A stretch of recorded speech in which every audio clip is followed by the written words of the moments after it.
CCTV 김호준의 뉴욕타임스. 안녕하세요. 김호준의 뉴욕타임스 183회입니다. 네, 시작하겠습니다. 생존하셨어요. 두문정치전략연구소 소장님. 드문으로 들립니다. 드물게 생존했다라고. 네, 드물게 생존했어요. 저희가 한 번 하고 자른 분이 한둘이 아니거든요. 아니 근데 그 뜻은 뭐예요? 두 개의 문은 아닐 거고 두 문. 김두관 문재인이라는 설이 다수설이고요. 소장님이시잖아요. 두문 불출해서 나온 거예요. 두문출 하셨잖아요, 지금. 불출이 아니라. 두문 여러 이렇게 그 다수는 두문 불출인데 그 중에 한 명이 일출을 했대요. 고사성어인데요, 옛날에 두문 불출은 고사성어가 있는데 그 두문동에 응거한 사람들을 두문 불출이라고 그랬대요. 안 나오고 두문동에서 안 나온 사람들. 네. 그 중에서 한 명이 세상을 나왔는데 황희정성이래요. 그 사람이 나중에 황희정성이 된 거죠. 정성이 된 거죠. 그렇게 무슨 뜻입니까, 이게? 그러니까 혹시 어떻게 잘 운이 따르면 본인이 출마한다는 뜻인가요? 아니지 일출이 정승이 될 것이다. 아니지. 아니 뭐 그래 되면 좋겠지만 일출이 될 정도의 영향이 아니면 그냥 찌그러져 있자는 뜻이죠. 삭제해주세요. 연구소 만드신 지는 얼마 안 되셨죠? 그렇죠. 작년에 만들었죠. 자, 큰 의미 없는 이름이었고요. 두문정치전략연구소 소장님. 간만에 생존하신 분이 나오셔가지고 얼마나 버티실지 앞으로. 박수까지 칠 필요 없어요. 굉장히 고맙네. 한 달 지난 다음에 치자고요. 네. 자, 그리고 저희 김혜연 기자가 옷을 제가 오늘 아침에 좀 일찍 나왔어요. 아니, 아침에 일찍 나왔어요. 일찍 아직 자고 있는데 나왔더니 아까 문자가 와서 뭐 입고 갔냐고. 나 와이프하고 싸운 줄 알았지. 응? 알아서 잘 입고 왔다고 이제 그랬더니 자켓을 오늘 하나 샀다고. 자켓을 오늘 하나 샀다. 아니, 진짜 한번 여기 출연하자니까. 예, 뭐 기회 되면. 이 스타일이 그 와이프의 스타일이 아니라 뭔가 화려하고 화사해야 되는데 칙칙한 것이 넥타이도 없고 네. 나비 넥타이라도 매서 보내는데 이름이 어떻게 돼요? 아, 아내요? 네. 아내가 장승은입니다. 장승은 씨 한번 나오세요. 네. 장승은 씨의 패션에 저는 동의할 수는 없는데 한번 나오셨으면 좋겠고. 그리고 둥이 김보영 기자 나오셨습니다. 인사 안 해. 앞으로 김보영 기자의 호는 둥이입니다. 둥이. 왜 사람들이 귀여워하지?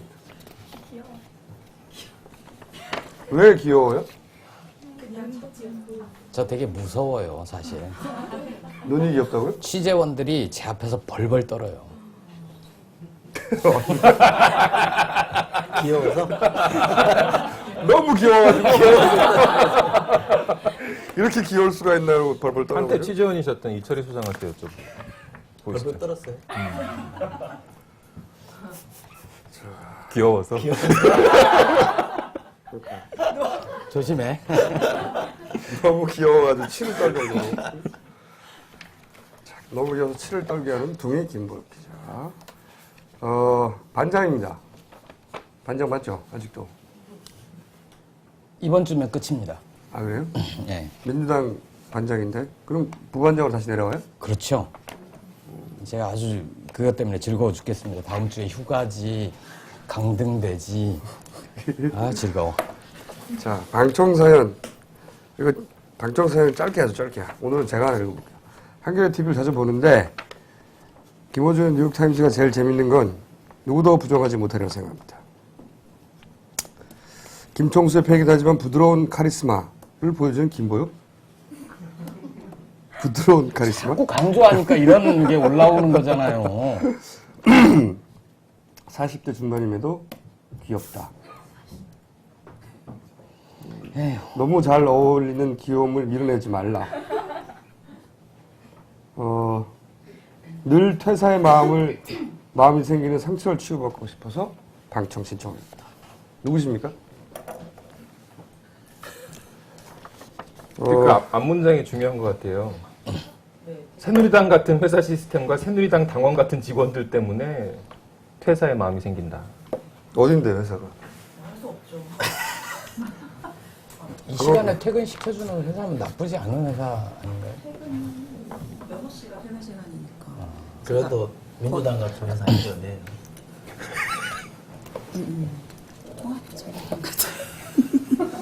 오늘 편집할 게 많네.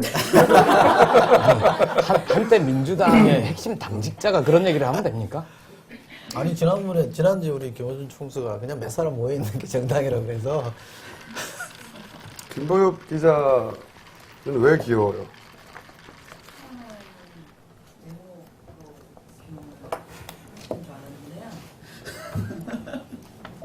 외모가 귀여워요? 네. 제가 그래서 물어봤어요. 저 사실 그 표현이 참 마음에 안 든다. 귀엽다? 예. 제가 방타를 부리면 어떻게 귀엽다는 거니까. 그게 아니라 집에 가서 형사한테 그랬더니 그렇게 생긴 사람을 표현하는 적당한 형용사가 없대요. 그러니까 그게 누구 말씀이세요? 형수 말씀이시죠? 예, 저랑 같이 지내는 분이 근데 그 이유가 아닌가 본데, 그죠? 그런데 말씀하실 때 보면 되게 카리스마가 있으시고 무서우세요. 정말 벌벌 떨 수 있을 것 같기도 해요. 그런데 또 한편으로 중립을 지키면서 말씀하실 때는 또 다른 부드러운 카리스마가 있으신 것 같기도 하고 형수님 더 이상 듣고 싶지 않아. 그 사연을 다 읽어주셔야지 그렇게 띄엄띄엄 읽으시니까 부드러운 카리스마. 이해할 수 없지만. 혹시 김보엽 기자가 왜 귀엽다 이 이유를 잘 설명하신 분에게 책을 드리겠습니다. 다 받으셨어요. 그럼 책을 뺏겠습니다. 또 다른 분 없어요? 나도 김보엽이 귀엽다. 좀 빨리 진행합시다. 이런 게 더 중요해. 없어요? 계란 같아요. 계란? 감자? 얼굴이 동글동글하세요. 얼굴. 지금 객석에서 그렇게 말씀하시면 방송에 안 나가뒀거든요. 그래서 제가 귀엽네. 잘생겼어요. 오. 아니요. 아 여기로? 아니요. 어쨌든 더 이상 듣고 싶지 않습니다. 저도 그렇습니다. 자, 두 번째도 그냥 제가 빨리 할게요. 전직 공공 SI 프로젝트 기획 업무를 하다가 현재는 캠핑카를 한 대 사서 노천 카페를 합치고 노천성에 가까운 가게를 하고 있습니다. 직장이었을 때와 자영업자인 지금 세상 판단 기준이 많이 바뀌었고 그 기준이 저에게 불공평하게 느껴져서 분노, 외로움에 힘들어하고 있다. 누구십니까? 맨 앞에 있는 남자분이네? 제가 읽은 거 다 편집해 주세요.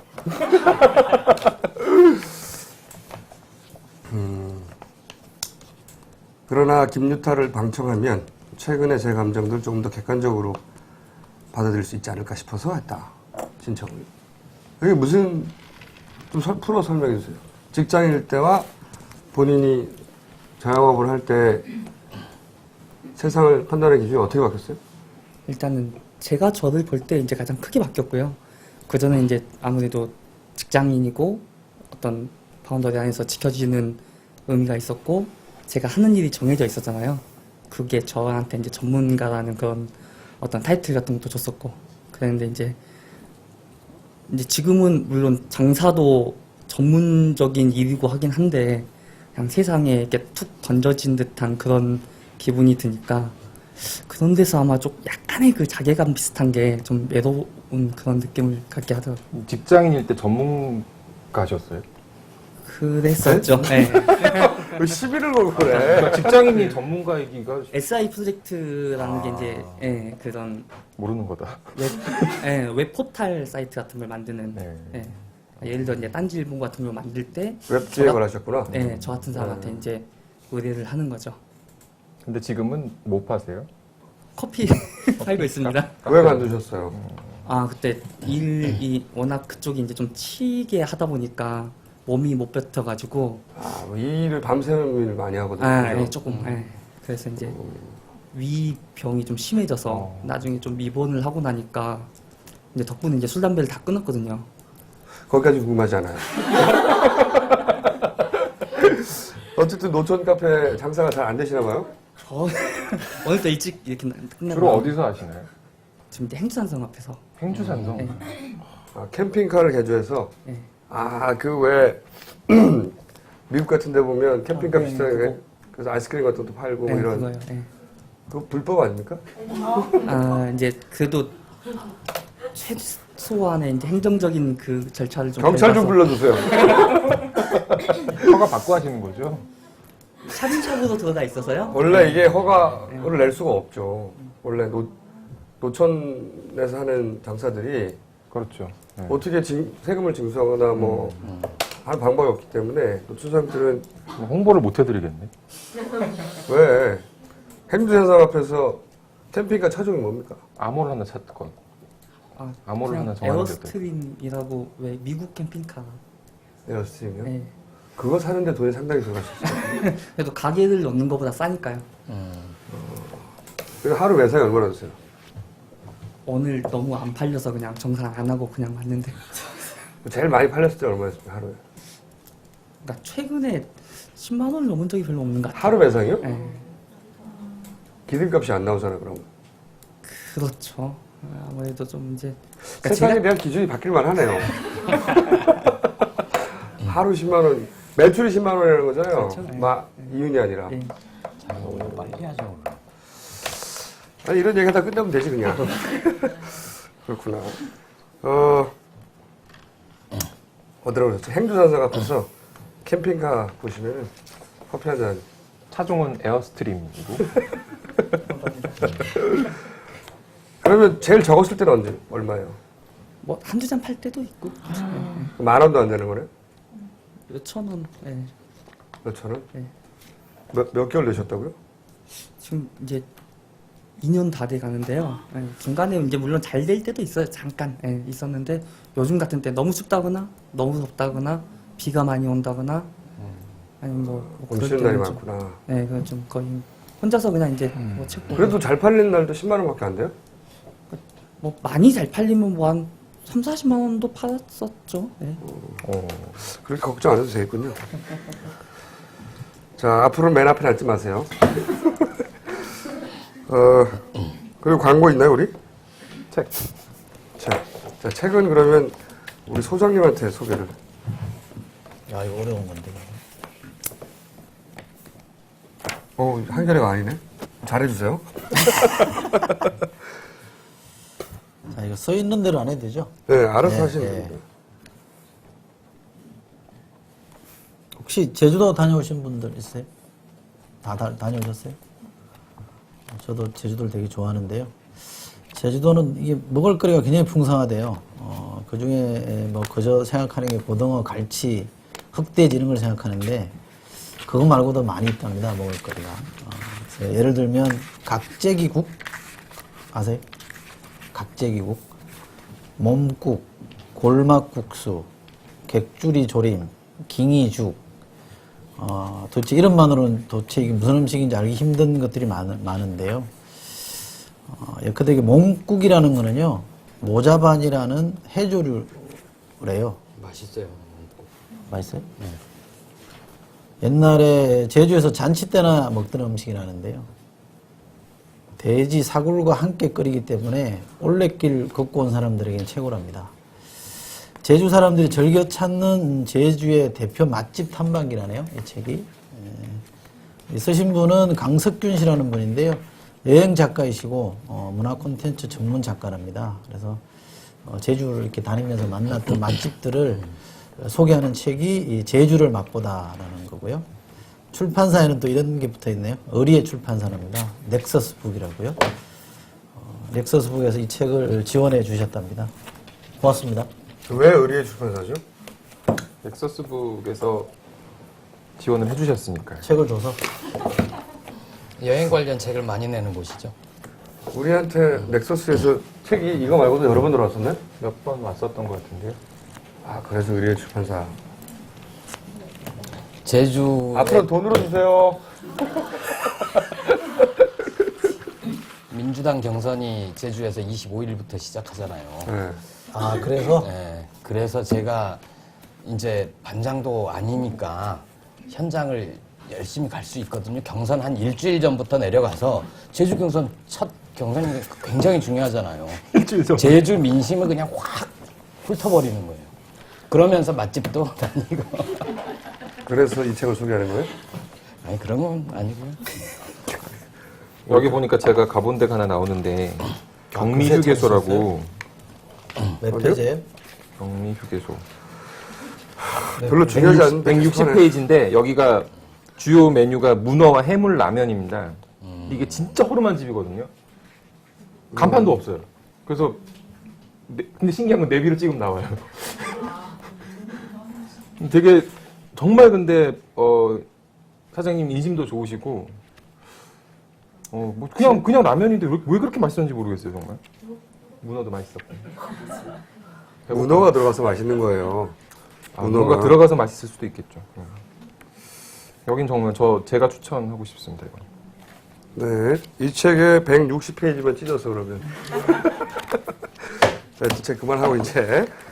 자, 그럼 제주도부터 민주당 경선이 시작한답니다. 네. 근데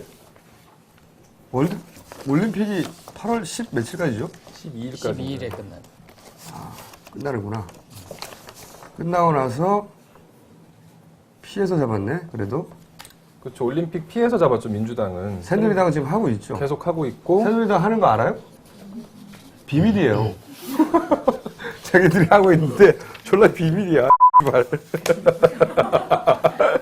아니, 새누리당이 지금 이제 지역 합동 연설회를 제가 지난주에 광주에서 하고 부산으로 이동하면서 전화를 했었는데 그러고 나서도 한 3군데를 했을걸요? 제주도 했었고 오늘 천안 했고 그랬는데 정말 모르시는 분들이 많죠. 그러니까 보도를 하지 말라는 보도 지침이 있지 않았나. 아니 근데 내용이 계속 똑같아서 어차피 연설하고 뭐 거기서 투표를 하는 것도 아니고 합동 연설회거든요, 그냥.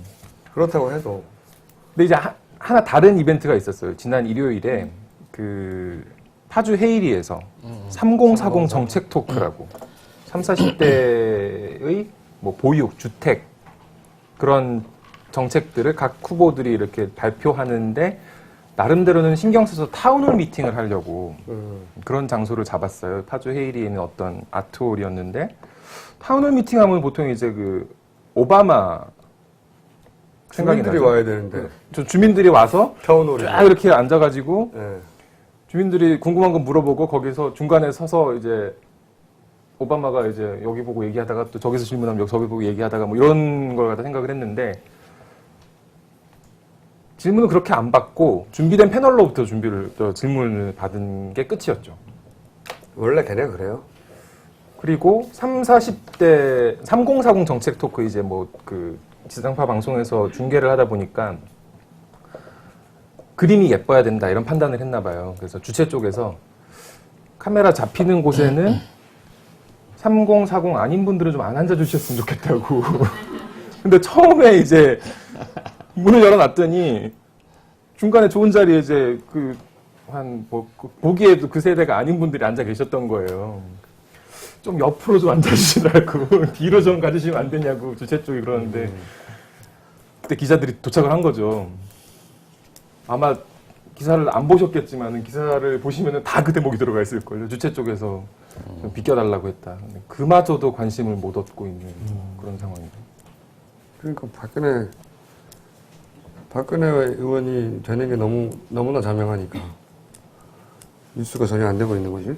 그리고 실제 조중동도 이렇게 뉴스를 다루지를 않는 것 같아요. 아니 신문에는 계속 나옵니다. 신문에는. 포털에도 안 뜨고 제대로. 근데 그거 방송 생중계를 했나? 네. 민주당 경선은 왜 생중계 안 하고?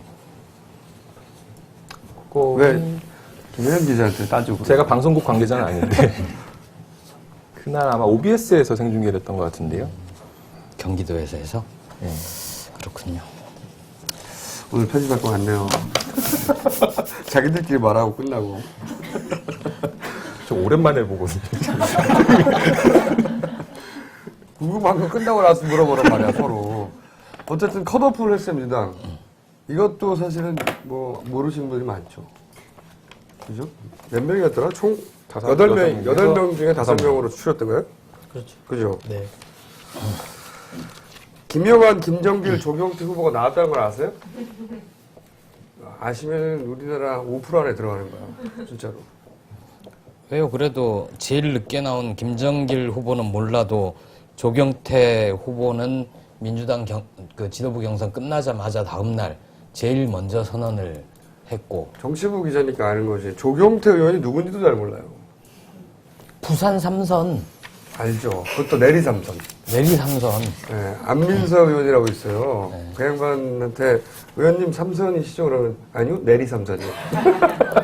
그거 중요합니다. 네, 중요해요 진짜. 중요합니다. 내리 삼선 철거든요. 각 상임위원장 정하고 이럴 때 당에서 그 점수를 매기는데 내리 삼선이 맨 위에 있고요. 그다음에 2선, 재선까지 하고 그다음에 한번 건너뛰어서 한 사람들 이렇게 뭐 있고 그다음에. 뭐. 그다음 뭐 초선 때 비례로 들어왔는지 지역으로 들어왔는지 뭐 이런 몰라 유치해. 자기들끼리 어쨌든 그래서 내리 삼선이라고 강조하는 조경태 의원도 내리 삼선이죠. 근데 이분은 왜 탈락했다고 보십니까? 민주당 사정에 점토가 씨. 표가 나올 데가 없잖아요. 소장님. 아니 이쪽이 물어보는 거야. 표가 나올 데가 없다고 얘기해요. 표가 나올 데가 없어요. 지지 기반이 우선 겹치는 게 상식적으로 생각하면 될 것 같아요. 일단 부산 출신이니까 부산에는 우선 문재인 후보라는 아주 강력한 후보가 하나 있고요. 이게 이번 한 표였죠? 1인 1표였죠? 1인 1표에서 아마 이제 1인 2표면 여론조사였잖아요. 저 여론조사. 그러니까 표나 똑같은 건데 한 사람을 여론조사 한 명을 지목하는 거니까 경남 쪽으로 가면 또 김두관 전 지사가 또 나름 그것도 기반이 있고 하니까 사실 운신의 폭이 별로 없었고요. 또 이분이 경선하면서 상대적으로 붐을 좀 나름대로 관심을 끌긴 했지만 그치 없이 공격을 많이 했어요. 좌충우돌. 그러다 보니까 문재인을 타겟으로 잡았죠. 그것이 이 호응을 일컫는 점도 있지만 미움을 받은 측면도 있죠. 과도하다. 이런 것 호응을 때문에 이끌어내지 못한 것 같습니다. 그러니까 불러는 뭐 이렇게 소란을 일으켜가지고 이제 주목은 끌었는데 그것 때문에 또 안 된 측면도 있고 그걸 이제 정치에서는 흔히 뭐 배제 투표 이런 얘기를 하는데 이번에는 뭐 그런 식의 1인 2표 같으면 배제 투표가 되거든요. 배제 투표라는 거는 누구 찍지 말라는 거예요. 대개 이제 두 표를 주면 한 표는 누굴 찍어 주십시오 그러고 나머지 한 표는 알아서 하십시오 이렇게 얘기하거든요. 대개는. 근데 이번에 이제 배제 투표라는 거는 한 표는 누굴 찍고요. 한 표는 누구만 찍지 마세요 이러는 거예요. 근데 1인 2표면 배제 투표는 아니었을 텐데 어쨌든 불필요한 논란을 너무 많이 일으켜서 그것이 부담을 준 측면도 있고요. 상대적으로 이제 5위를 다투었던 박준영 지사는 호남이잖아요. 호남은 후보가 한 명이고 아주 강자는 아니었기 때문에 나눌 수 있는 여지가 좀 있었죠. 정세균. 그렇죠. 정세균은 전북이었고 이번은 또 전남지사이기 때문에 나름대로 그런 기반 때문에 된 거라고 보시면 돼요. 간단한 얘기를 너무 어렵게 길게 설명했습니다. 표정 보니까 그러신 거예요. 다른 두 분은 김영환, 김정길. 이분들은 진짜 출마 자체를 몰라요. 근데 이 두 분에 대해서 왜 떨어졌는지 아무도 안 묻던데. 제가 여쭤보세요. 출마 자체를 모른다 이게. 확실히 한나라당 출신 맞구나. 그리고 조경태 의원은 진짜 제가 보기에는 누가 이 전략을 짰는지 모르겠는데 그 양반을 바꿔야 될 것 같아요. 그때 말씀드렸잖아요, 또 반장께서. 누가 꼭 전략을 짜고 있다고 생각하시면 안 된다고. 그렇죠. 중요한 얘기는. 저도 그렇게 생각하는데 이분이 자기가 진짜 이렇게 짰더라고. 자기가 진짜 친노고 문재인은 그 노무현의 그 자살에 책임이 있다. 이렇게 치고 나갔어요. 자기가 그리고 친노고, 기회주의자다. 네, 자기가 친노고 노무현은 자살에 책임이 있다. 어디다 호응을 해야 되는 거예요, 이게. 자기가 자기를 막 찔러. 전략 자체가. 어디다 호응할 데가 없잖아요. 어느 한쪽에 호응해야 되는데, 너무 바보 같은 전략이었어요. 나머지 분들은 무슨 전략인지 조차 모르겠네요. 김영환, 김정길. 김영환 의원은 출마 선언할 때 비가 내려서 비가 막 오는데 흰 드레스 셔츠에 청바지를 입고 나와서 이거 있잖아요. 저 귀에 꽂는 마이크 그거 들고 꼭 안 해도 될 것 같은 손짓을 막 하면서 되게 인상적이었습니다. 저도 영상은 봤어요. 그러니까 이름은 기억 못 하는데 왜 그날 비 맞고 한 사람 이렇게 기억하는 사람들이 좀 뭐가 있어요. 짠하긴 했어요. 돈도 냈을 거 아니에요. 돈 안 냈나요? 예비 후보 때는? 내죠. 내죠. 얼마 내죠? 억대 아닌가요? 예비 1억 후보가? 아니었죠. 1억이었던 것 같아요. 졸라 아까워요. 여기에 내든가. 이 본선에 나가신 분들은 3억씩 내잖아요. 다시 3억을 내는 거죠. 돈 진짜 많이 들어. 자, 그리고 나서 궁금한 것은 누가 1위를 했느냐? 문재인 후보가 1위를 하긴 했을 것 같은데 2위와의 격차가 궁금한 거죠, 지금. 어떻게 됐을 거라고 보십니까? 이거 순위는 지금 공개 안 한 거죠. 그렇죠. 왜 안 하나요? 아니, 본선에 영향을 끼칠 수 있어서. 뭐 그렇기도 하고 네, 여론조사니까 실제로 이제 투표행위가 이루어지는 거는 이제 직접 나와서 찍는 표나 모바일이나 이런 것만 카운트하기로 했는데 여론조사 이루어진 거니까 그걸 밝히면 지금 얘기하신 대로 본선에 영향도 주고 이게 근데 뭐 어차피 왜 순위가 매겨지면 이게 그것이 갖는 효과가 있잖아요. 본선에 영향을 준다고는 하지만 사실 이제 앞으로 계속 연설을 할 때도 지역마다 지금 투표하고 공개하고 그렇게 진행하는 거 아닌가요? 네. 그건 당연히 향후에 영향을 주는 건데 그건 그렇게 하고 이건 왜 안 하는 거예요? 오늘 참 많이 따지네, 서로. 지금 나한테 따진 거 아니에요. 그러니까. 그럼 내가 대답해야 될 것도 아니에요. 민주당에 따져야 될 얘기 같은데. 이게 후보들끼리 뭐 룰미팅 할 때, 1위가 예상되지 않는 사람들이 요구했겠죠. 아마도. 됐죠. 네. 예. 김두관 손학규 쪽에서 자기들이 1위가 안 될 것 같으니까 요구했겠죠, 빼라고.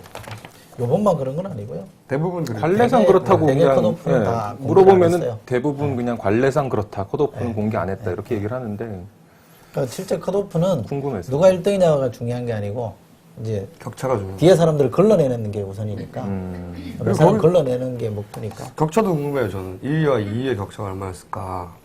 네 사람이 안 돼요. 네 사람이 알고 있대요. 네.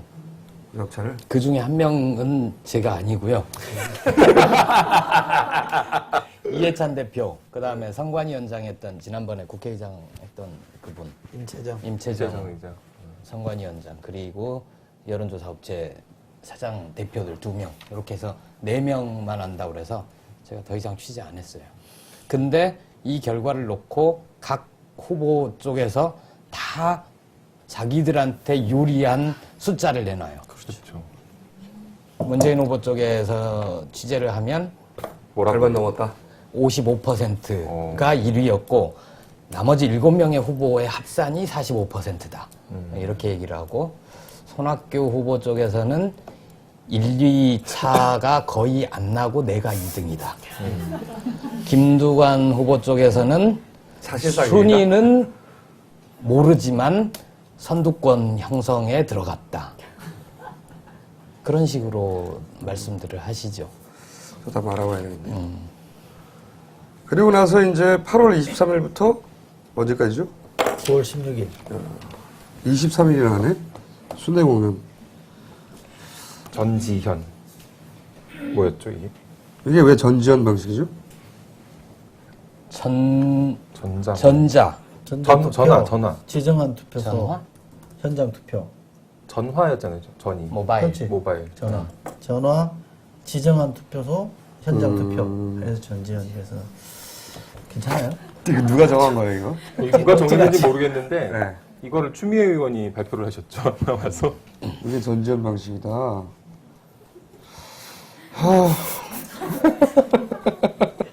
그래서 그때 한겨레 기사 제목도 민주 경선은 전지현 경선 이렇게 나갔었어요. 참. 삭제. 그리고 9월 16일 날 끝나네요. 1차. 네. 여기서 이 1위가 50%를 넘을 거라고 보십니까? 안 넘을 거라고 보십니까? 저는 50%안 넘을 것 같아요. 저도 쉽지 않은 것 같은데요. 그리고 결선 투표를 한번 해보고 싶은 마음들이 많더라고요. 저는 이게 결선 투표를 하면 서로 결선 투표를 해서 원래 1위 했던 사람이 1위 한다 하더라도 손실이 큰 것 같아요. 저는 그 과정에서 손실이 그러니까 여러 가지 손실이 크다고 생각하는데 만약에 그러니까 저도 1위 50%를 안 넘을 것 같다고 생각하는 이유가 뭐냐면 이 모바일로 모집해서 모바일로 모집한 사람의 숫자가 뭐 100만 명 넘어가고 200만 넘어가면 그럼 그럴 가능성이 있을 것 같은데 요즘 더워서 그런 생각이 드는지 모르겠는데 이 소위 말하는 전지현 방식으로 지난번 민주당 당대표 경선 때 100만 명이 안 됐거든요. 그렇죠. 근데 지금보다 오히려 그때가 더 흥이 났었어요. 누가 되지? 그러면서 당대표가. 올 초에 말씀이세요? 그렇죠. 올 초에. 올 초에. 올 그때 초에. 80만 안 저 됐던 한명숙 대표 당선됐을 당시. 1월 15일 날죠. 네, 문성근이냐, 한명숙이냐, 그렇죠. 박지원이냐, 나름 흥미진진하고 한 80만 명 됐거든요. 근데 이번에는 대선 후보인데도 물론 아직 시간이 남긴 했지만 그만큼 그 바람이 만들어지겠냐. 쉽지는 않은 것 같아요. 중간에 더군다나 올림픽도 있고. 이게 이제 순회 투표니까요. 네. 초반에 이제 제주도부터 이렇게 쭉 인구 적은 데부터 이렇게 돌잖아요. 초반에 몇 군데 1등이 동일한 사람이 나오면 저는 금방 끝날 거라고. 근데 이제, 넘길 수 있어요. 네, 근데 제주도 같은 데서 예를 들어서 그 스킨십이 좋은 혹은 굉장히 성실한 김두관 전 노지사나 이런 분들이 적으니까 숫자가 거기 전체에 비하자면 1%도 안 되지만 숫자가 적으니까 거기서 만약 1위를 하면 상징적인 효과가 있잖아요. 그렇죠. 그러면 이게 어떻게 될지 모르거든요. 그리고 또 1, 2, 뭐 예를 들어 문재인 지지가 제일 많으니까 현재 지지율이 1위니까 그러면 김이 빠질 수도 있고 위기의식이 생겨서 몰려갈 수도 있지만 어느 쪽으로 갈지는 모르거든요. 그 초반에 압도적인 1위를 못할 가능성이 높다. 저는 문 후보가 그러니까 제가 좀 일찍 가서 취재를 하겠다고요, 현장에 가서. 무슨 영향이 있습니까 그게? 아, 그래 정확하게 이게 어떻게 될 것 같다 예측하는 기사를 써야 된다는 거예요. 8월 23일이니까 그러면 모바일이 8월 15일부터 모바일 참여자가 적으면 이 조직력이 강한 사람들, 선거 많이 뛰어본 사람들 이런 사람들이 유리한 거 맞거든요. 특히 숫자가 적을수록. 동네가 2002년에 작고. 사람들은 잘 기억 못하지만 당시에 하나갑 대표가 1위를 했었죠. 제주 경선에서. 맞아요. 유일한 일이었죠. 그 지역. 네. 근데 이제 그 다음에 울산 이렇게 넘어오면서 제주만 신경 쓴 게 바로 티가 나버렸죠. 그래서 광주에서 1위를 못하면서 끝났죠. 그 양반은. 이번에는 광주가 좀 중후반부에 배치돼 있어요. 광주 전남이. 그리고 광주 쪽에서는 또 김두관 후보에 대한 이미지가 나쁘지 않더라고요. 최근에 무슨 광주 전남 기자협회? 그래서 기자들 대상으로 했는데 1등 했더만요. 기자들은 별로 효과가 없어요. 요즘 잘 못 맞춰요. 뭐 우리 맞추려고 온 거 아니잖아요. 아, 그렇지. 사실을 전하러 온 거지. 위로는 자기들끼리 해.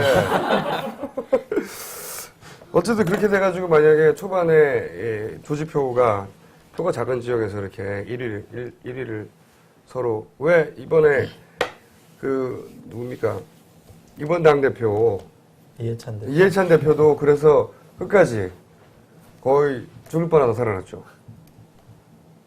초반에 지역이 강한 곳에서 김한길 후보가 세게 치고 나가는 바람에 분위기가 그렇게 형성되면 그죠? 그러니까 모바일이 많으면 이건 조직표는 상관이 없는데 모바일이 적으면 문재인 후보는 조직표 이런 거 없거든요. 그래서 생각보다 훨씬 박빙이거나 막 1위 엎치락뒤치락 할 수도 있다 이거죠. 비율이 어떻게 되나요? 근데 비율 없어요. 1인 1표 다. 모바일도 현장도 반영 비율은 다 1인 1표. 아 무조건 1인 1표. 1인 1표. 근데 문재인 후보 조직이 있죠? 있죠. 있어요. 물론 있긴 한데 예를 들어서 예전에 정동영 의원 전 의원과 같은 그런 탄탄한 조직 그런 조직은 없거든요. 선거하면 이기는 항상 당내 선거 했다면 항상 이기는 그런 조직은. 그런 뭐 필드 야전 조직은 없죠. 그래서 만약에 둘이 이제 1, 2차가 크지 않다. 그래서 결선 투표를 한다. 지난번에도 말씀드렸는데 이게 결선 투표는 대통령을 최종적으로 뽑을 때 하는 거잖아요. 다른 나라에서는. 그렇죠. 근데 우리는 민주당 야당 후보를 뽑는데 결선 투표를 또 해요. 더군다나 전 지역을 다 돈 다음에 결선 투표를 또 한 다음에 또 안철수를 또 어떻게 해야 되는지 했다가 그리고 또 대선 투표를 해야 한다고요. 그러면 이 야당의 지지자들을 너무 지치게 만드는 거죠, 사실은. 이거 필요하거든요. 궁금하지 않아져요, 어느 순간부터. 지난번에는 에너지를 소진한다라는 표현을 썼죠. 그거나. 그럼 고갈로 바꾸죠, 고갈. 에너지 고갈이 되거든요. 그래서 저는 이게 어디로 튈지 모른다, 진짜. 아니 근데 대단히 그 위험하다. 결선 투표 방식이 간단하기 때문에 그닥 힘들지 않아요. 또 해야 되잖아요. 1차에 참여했던 모바일로 했던 현장에 갔던 뭐 그 사람들을 대상으로 한 모바일 투표기 때문에 그닥 힘들지는 않아요. 그게 또 그렇지 않은 게, 우리는 다 일상을 살기 때문에, 그때 한번 딱 원래 신청을 나와서 직접 투표하는 사람조차도 신청했다는 사람은 의지가 강한 사람이잖아요. 궁금하고. 그런데도 투표율이 60, 70%밖에 안 된다고요. 근데 그 사람한테 또 투표하라고 그래. 그러면 또 떨어지죠.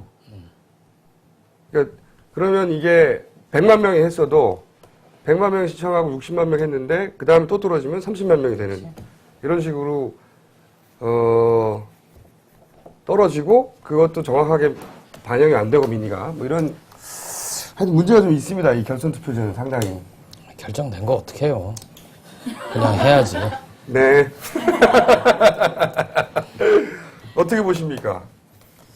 아니 저는 뭐 이 제도의 취지는 괜찮은 것 같아요. 근데 지금 말씀하신 대로 현실적으로 운영할 때 이게 정당 안에서 이렇게 하는 경우는 드물거든요. 그러니까 쉽지 않은 제도를 뭐 약간 도입할 때도 약간 억지스럽게 도입을 하긴 했어요. 이게 충분한 논의를 거쳐서 이렇게 프로세스를 거쳐서 만들어진 게 아니고 그냥 약간 불리한 쪽에서 뭐라도 어떻게 좀 뒤집을 수 있는 제도적 장치를 한번 만들어보자 이런 취지로 억지로 도입을 했는데 그 캠프 욕심 때문에 저는 야당 전체에 흥을 까먹는다. 지금 말씀하신 김총수 말씀처럼 두 번째 투표율이 중요하잖아요. 나중에 2명 뽑혔는데 투표를 한 번 더 했는데 투표율이 확 떨어져 버리면 그렇죠. 이거는 흥행을 시키는 게 아니고 죽이는 효과가 낳는 거니까. 흥행을 죽이고 난 다음에 누가 또 한 사람 되는 거잖아요. 그렇죠. 그래서 민주당이 감당할 수 없는 선거제도를 도입했다라는 평가를 냉정하게 할 수는 있을 겁니다. 이거는 사실은 이 김두관, 손학규 두 분의 욕심이죠. 아마 그 중에 누가 더 욕심을 많이 내는지 모르겠지만 그래서 자기가 꼭 대표가 그러니까 후보가 돼야 됐던 욕심에 사실은 야권 지지자 전체 야당에 미치는 나쁜 영향을 계산 안 한 거야. 이건 앞으로도 계속 씹어야 되겠죠. 좀 자세하게 이 부분은. 그래도 일단 뭐 정했으니까 할 수 없죠. 네. 할 수는 없는데 이게 저는 문제가 크다고 봅니다. 그리고 나서 안철수 그 원장하고는 어떻게 할까요? 어떻게 한다고들 전망들을 하고 있나요? 기자. 저희한테 물어보시죠. 네. 상당히 소외된 거. 전문가한테 물어보셔야죠. 이쪽 한번 물어보고. 한때 안철수 담당?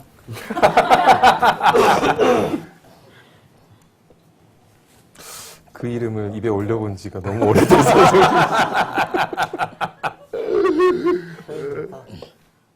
만나본 적도 없죠. 아니 저는 단독으로 이렇게 이야기를 나눠본 적이 있습니다. 너 골랐네. 아니 그게 에스컬레이터에 갇혀서 안철수 원장이 오도 가도 못할 때 그 앞에 딱 그 단독 얘기예요 지금. 테이블에 마주 앉아서 단독으로 만났다는 얘기가 아니고 진짜 절대적 단독이구나. 에스컬레이터 타다가 고장이 그게 났다고요? 언제였냐면은 그 작년 9월 5일에 그것도 작년에? 안철수 원장이 서울시장 안 나가겠습니다 하면서 박원순 시장하고 뭐 끌어안고 수염 기른 박원순 시장하고 끌어안고 했던 그 세종문화회관 지하 홀에서 나오는데 기자들이 막 몰리는 거예요. 그때 어떻게 하다가 자리를 잘 잡았어요, 제가. 그래서 에스컬레이터 이렇게 뭐 사람들 난리였거든요. 막 신발 벗겨지고 막 넘어지고 밟히고 막 이러고 있는데 어쩌다 보니까 에스컬레이터에 제 한 명만 이렇게 타는 에스컬레이터 있죠. 거기에 제가 딱 서고 바로 뒤에 앉혔어요. 이렇게 못한 거예요. 그래서 거기서 에스컬레이터로 올라가는 동안 저 혼자 얘기를 나눴죠. 뭐 10초 동안 꽤 됐어요. 그랬는데 그 단독의 효과가 기사에도 단독으로 효력이 그래가지고 이제 에스컬레이터 다 올라갔어요. 올라갔더니 이제 기자들은 막 계단으로 뛰어 올라오고 난리가 났죠. 다른 기자들은. 그래가지고 이제 차를 탈 때까지 이제 따라갔어요. 전부 다. 차를 탈 때까지 막 따라갔는데 그래서 안철수 선생님이 차를 탁 탄 거예요. 그래서 이제 못하겠다. 그런데 갑자기 차에서 내리는 거예요. 차를 잘못 탄 거야. 앞차였어. 기자들이 너무 많으니까는 안 원장도 이렇게 신경을 못 쓴 거죠. 그 에스컬레이터 무슨 얘기를 나눴어요? 그래가지고 기자들이 막 들렸던 무슨 얘기를 나눴냐는 얘기가 없어. 그랬는데 배고프세요? 이런 거 물어본 거 아니에요? 아니죠. 안 원장이 그때 이제 기자들이 저한테도 막 취재를 하길래 제가 얘기를 안 해주고 그럴 땐 다음날 신문 보라고 얘기해야지. 기사를 썼죠 그때. 뭐라고 하셨어요? 근데 나중에 어떻게 다 알더라고요. 무슨 얘기였는데? 그때 이제 뭐 박원순 시장 만나서 무슨 얘기를 나눴는지 뭐 박원순 시장 그때 이제 박원순 그때 직함이 뭐였죠? 변호사. 박원순 변호사로 불렀었나? 아무튼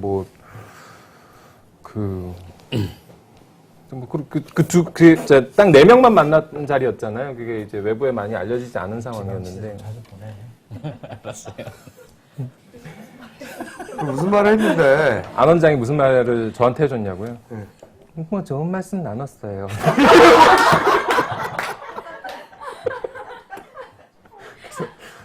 주로 그러면은 박 변호사님이 말씀하시고 원장님은 답변만 하셨나요? 그랬더니 뭐 그랬던 것도 같고 뭐 이런 식이었어요. 대화가. 그게 유일하게 만나본 거예요? 안철수 담당으로서? 아니죠. 뭐 공개된 자리에는 제가 항상 같이 갔었습니다. 그래서 요새 보면은 YTN이나 MBC나 자료 화면 많이 나오잖아요. 거기 보면 저 가끔 나와요. 이렇게. 그래서 어떻게 전망하고 있냐고.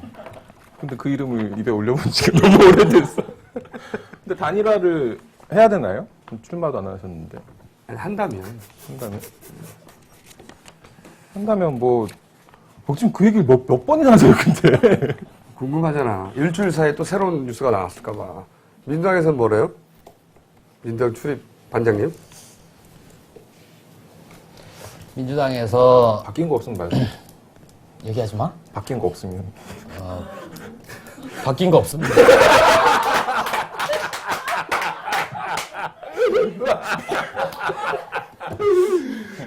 좀 이상해 좀. 진짜. 아니, 회사를 떠나서 지방을 돌고 오더니 살이 풀해졌어요, 굉장히 보니까. 곧 퇴사할 것 같은데?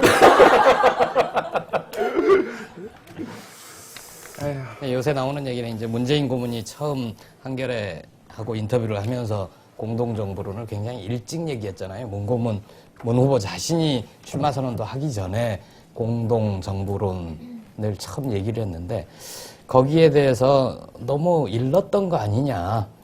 민주당이라는 그 오랜 역사를 가진 정당이 있고 그 정당이 대선 후보 선출을 먼저 해야지.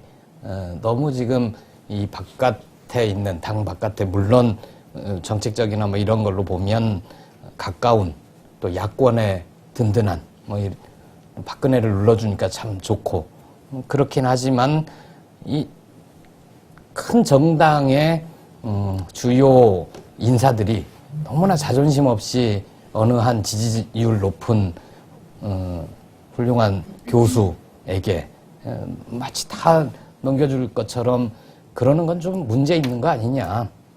적당한 선을 가지고 뭐 나중에 연대를 하면 할 수도 있고 단일화를 하면 할 수도 있고 하지만 지금은 안철수 원장에 대해서 비판적인 대목이 있으면 거기에 대해서 얘기를 하고 또 그렇지 않으면 뭐 좀 뭔가 더 분명한 입장들을 민주당 쪽에서도 내놔야 된다는 이 자성의 목소리들이 좀 있어요.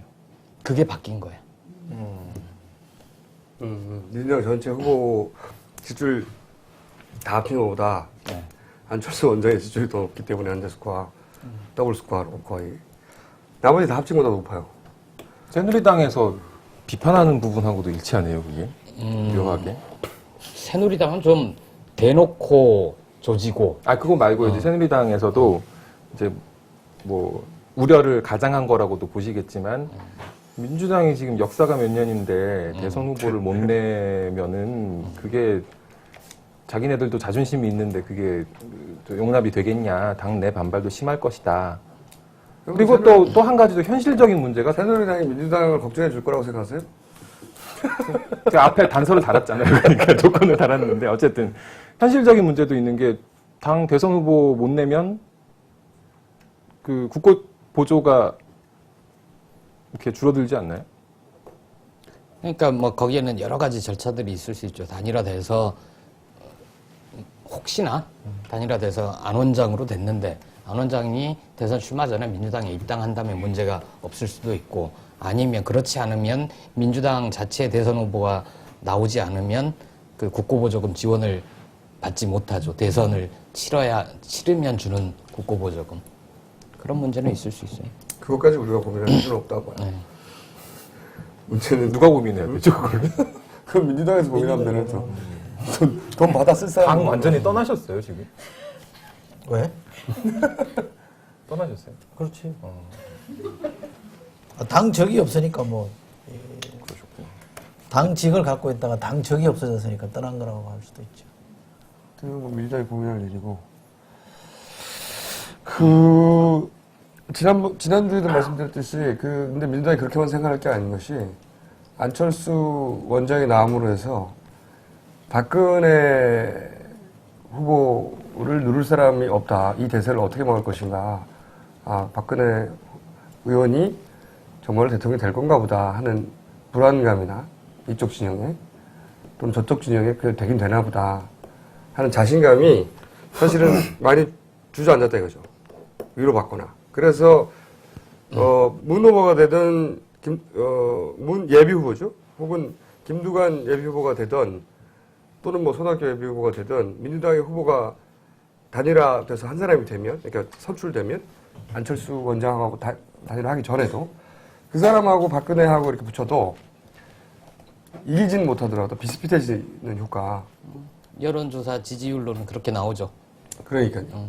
그러니까 못 이길 상대가 아니다라는 생각을 만들어주는 거죠, 안철수가. 그럼 민주당도 우리 후보들의 지지율이 왜 이렇게 낮지? 이렇게만 생각할 게 아니라는 거지. 안철수가 그렇게 효과를 만들어 놓고 만약에 안철수가 안 나오건 혹은 단일화 되건 어떻게 하면 그걸 가져올 수도 있는 것이고 혹은 넘겨줄 수도 있는 거죠. 저는 이게 자격하면 이해가 가는데 민주당에. 근데 안철수가 없었으면 못 이기는 거예요. 이 싸움에서 지금처럼 가가지고는. 그러니까 지금 현재 안철수라는 사람이 있으니까 그걸 없다고 전제하고 뭐 그림을 그려보기가 쉽지 않고요. 사실은 또 안철수 같은 이렇게 뭐라 그럽니까 좀 프레시한 새로운 인물 유행이 아니었다면 지금 민주당에 갖고 있는 후보들로 될까 이런 걱정이 있는 건 사실입니다만 저는 민주당이 이렇게 민주당이 달라진다는 전제 하에서 놓고 보면 꼭 안철수가 아니더라도 저는 해볼 만한 구도라고 봅니다. 5대5가 됐겠죠. 근데 만약에 이런 예상도 해봅니다. 안철수 원장이 무척 먼 중간 과정을 잘 밟아서 안철수로 되던 민주당의 후보로 되던 그게 나이스하게 잘 모두가 동의가 되고 기분 좋게 되잖아요. 저는 5대5 싸움이 아닐 거라고 생각해요. 6대4 정도로 이길 수 있다. 기분 좋게 이길 수 있다. 그렇게 생각이 들어요. 즉, 느긋하게 볼 수 있다. 느긋하게 볼 수 있다. 그렇게 생각이 저는 들고, 그리고 실제로 새누리당이 위기의식을 많이 느꼈나 보더라고. 보면, 원래 박근혜 의원의 전략은 안철수는 입에 올리지 않는 거였잖아요. 왜냐면은 안철수가 안 나올 경우, 안철수가 끌고 가고 있는 중도를 자기들이 흡수할 수 있다고 생각해서 안철수 공격 안 했다고 그러고. 근데 그럴 여유가 없어졌어, 이제. 된 거야. 그래서 안철수 막 때리고, 제가 보기엔 머지않아 박근혜 후보의 의원의 입에서도 안철수라는 이름이 자꾸 튀어나오지 않겠는가. 이름은 안 나오지만 이미 나오기 시작했죠. 전략이 바뀐 거예요. 네, 그러니까. 안철수 원장 그 전략을 누가 짤까? 항상 그게 궁금해요. 그쪽이 바뀐 것 같아요. 아직 그 제가 알기로는 전략이 최종 정해진 것 같지는 않고요. 지금 말씀하신 대로 맞아요. 저희들 용어로 하면 조져야 된다라고 주장하는 파가 있는 반면에 그러면 안 된다. 원래 스탠스를 지키고 가야 된다. 그래서 뭐 법안 이런 거 만드는 쪽으로 경제민주화든 뭐 민생법안을 만드는 쪽으로 차분하게 가면 된다.